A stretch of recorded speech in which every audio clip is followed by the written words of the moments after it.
بسم الله الرحمن الرحيم. الحمد لله نحمده ونستعينه ونستغفره ونعوذ بالله من شرور أنفسنا ومن سيئات أعمالنا.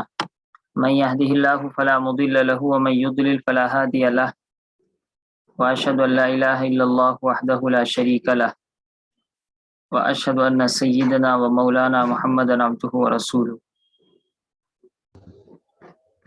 وصلى الله تعالى على خير خلقه محمد وآله وصحبه وبارك وسلم تسلیما. اما بعد.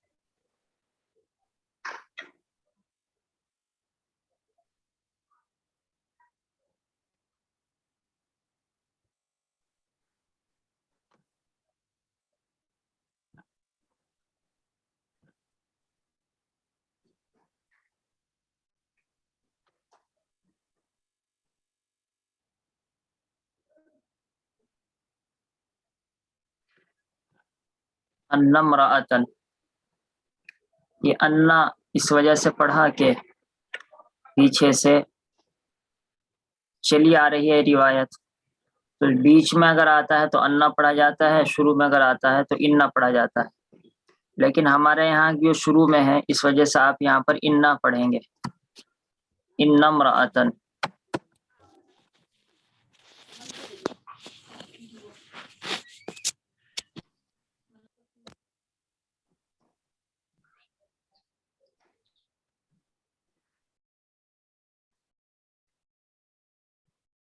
یقیناً ایک عورت جوہینہ کی، یمین بیانیہ ہے کہ وہ عورت کہاں کی تھی؟ جوہینہ کی تھی. اتت، آئی اللہ کے رسول صلی اللہ علیہ وسلم کے پاس.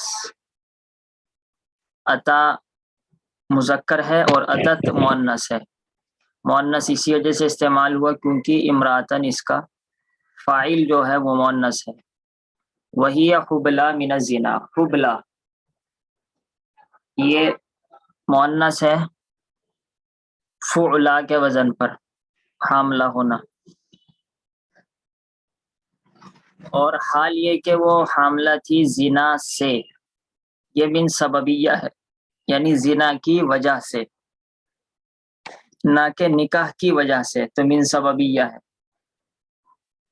اور یہ ترکیب میں حال بن رہا ہے کہ وہ ایک عورت آئی، آنے کی حالت کیا تھی؟ آنے کی حالت یہ تھی کہ وہ زنا سے حاملہ تھی. فقالت، تو اس نے کہا. فا اسی وجہ سے استعمال ہوا کہ پہلے آئی پھر کہا، اور آتے ہی کہہ دیا. تو فا ترتیب ہی کے لیے استعمال ہوتا ہے کہ پہلے معطوف علیہ پہلے ہوا، معطوف بعد میں ہوا، اور درمیان میں کوئی وقفہ نہیں ہوتا عام طور پر. کہنے لگی یا رسول اللہ اصبت حدن، یہ مشکل ہے آپ کے لیے.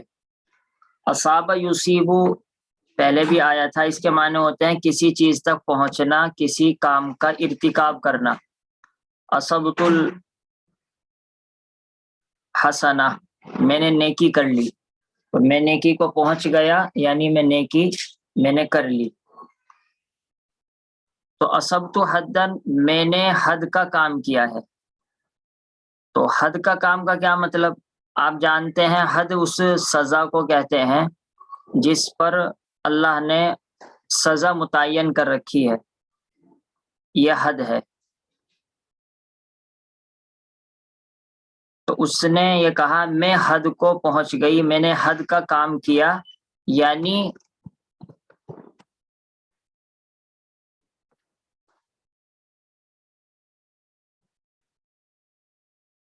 میں حد کے عمل کو پہنچی، میں نے حد کا کام کیا.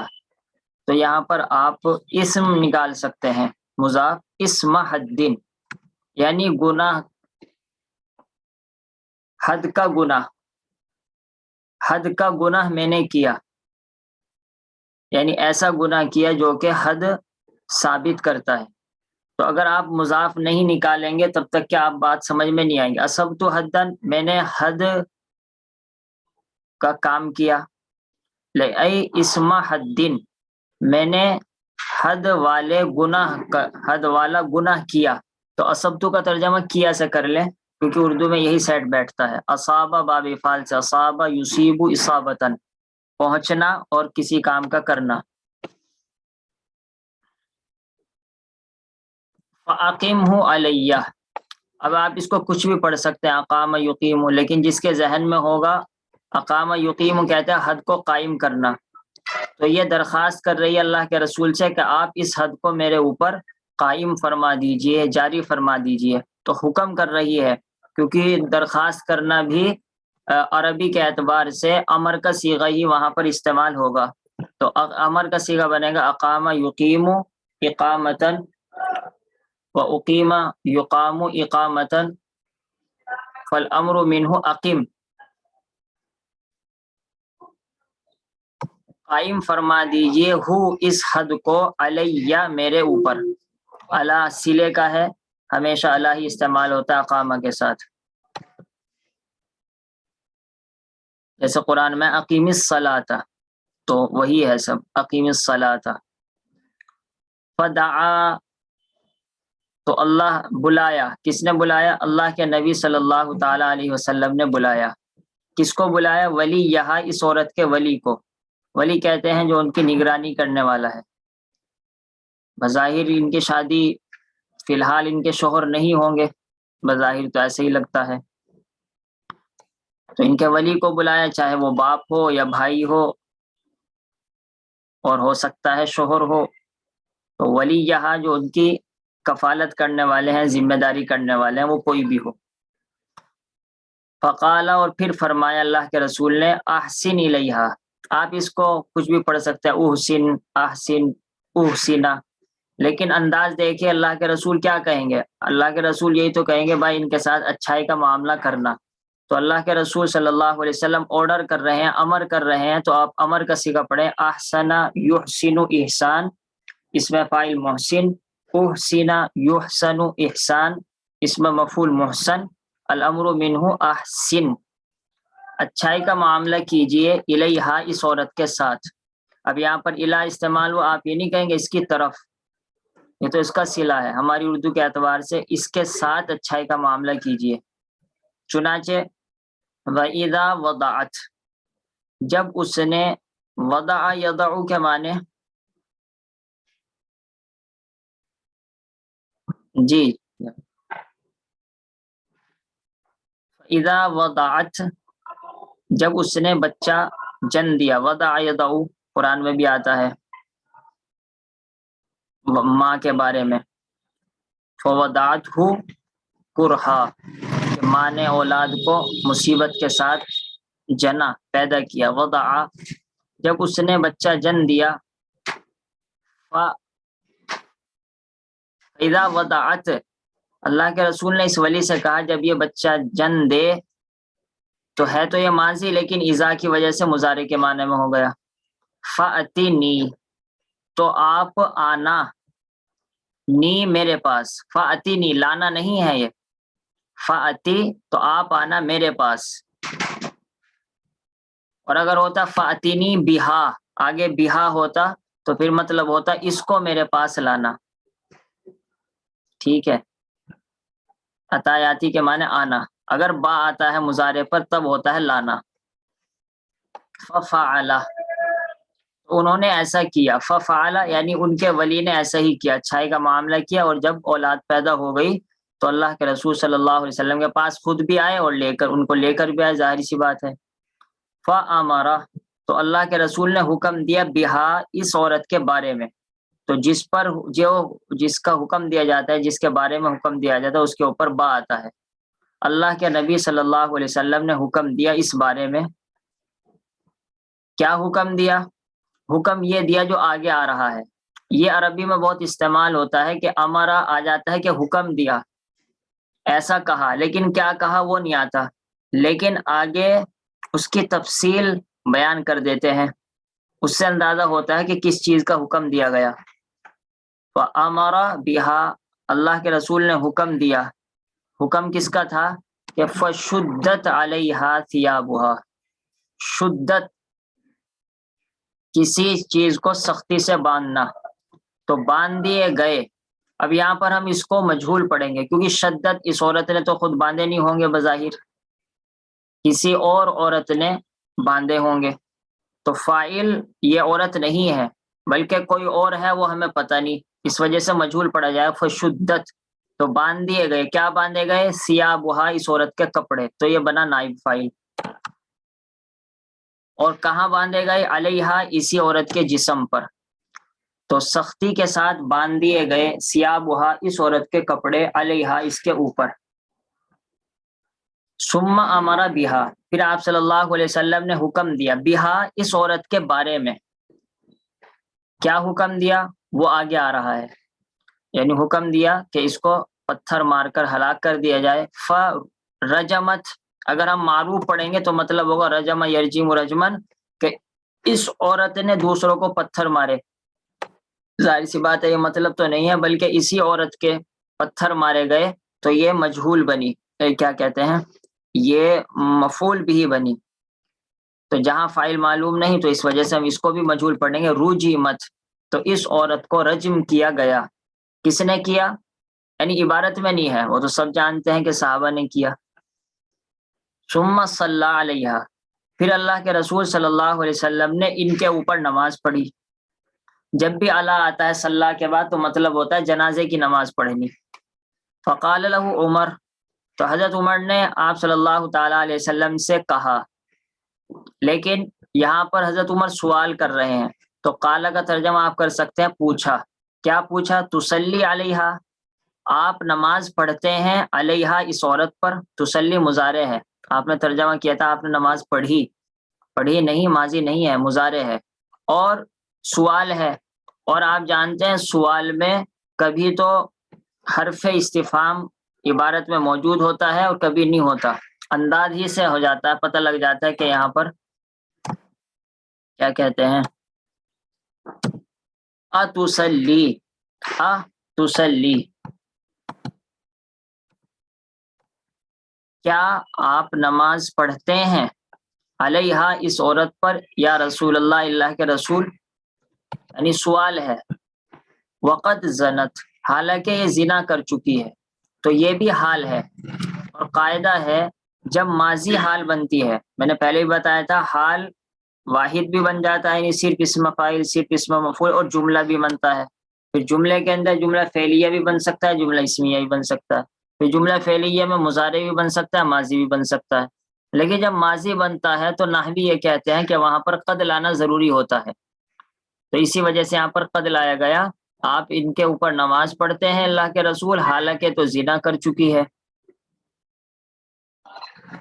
قال، آپ صلی اللہ علیہ وسلم فرمایا، لقد تابہ، یہ لام تاکید کے لیے ہے، اور قد بھی تاکید کے لیے ہے، تو ڈبل ڈبل اللہ کے رسول نے تاکید فرمائی، یقیناً تابت، اس عورت نے توبہ کی۔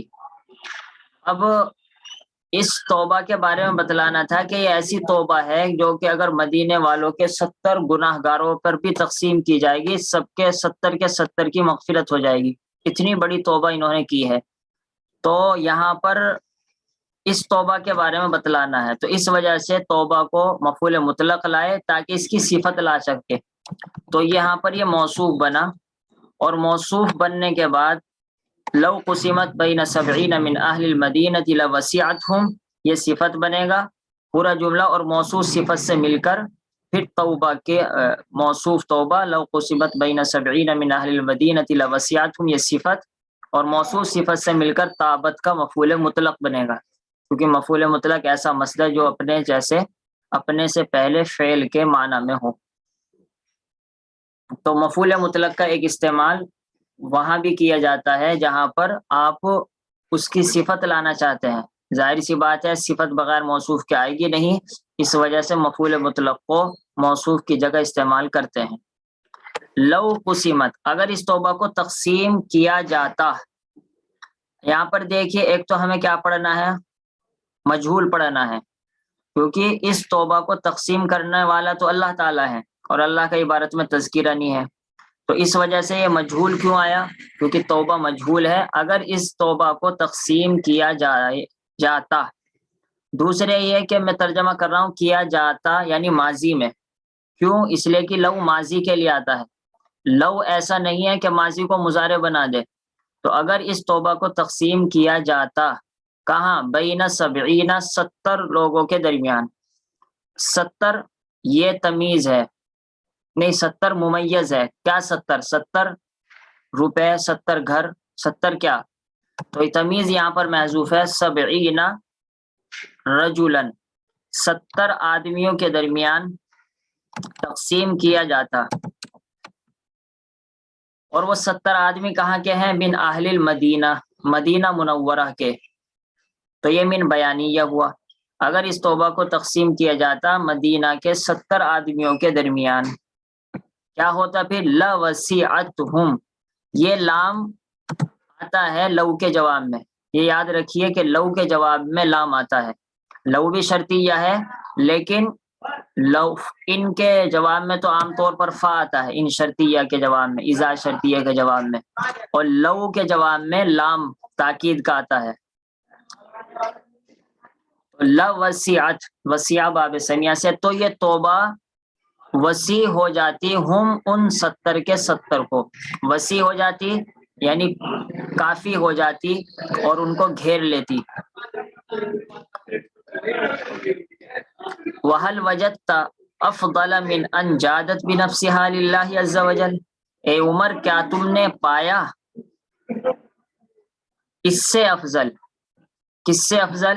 یہاں پر ایک مضاف محذوف ہے. هل وجدت احدن، کیا تم نے کسی انسان کو پایا ہے جو افضل ہو اس چیز سے؟ کیا تم نے کوئی چیز کر لیجئے، شیئن.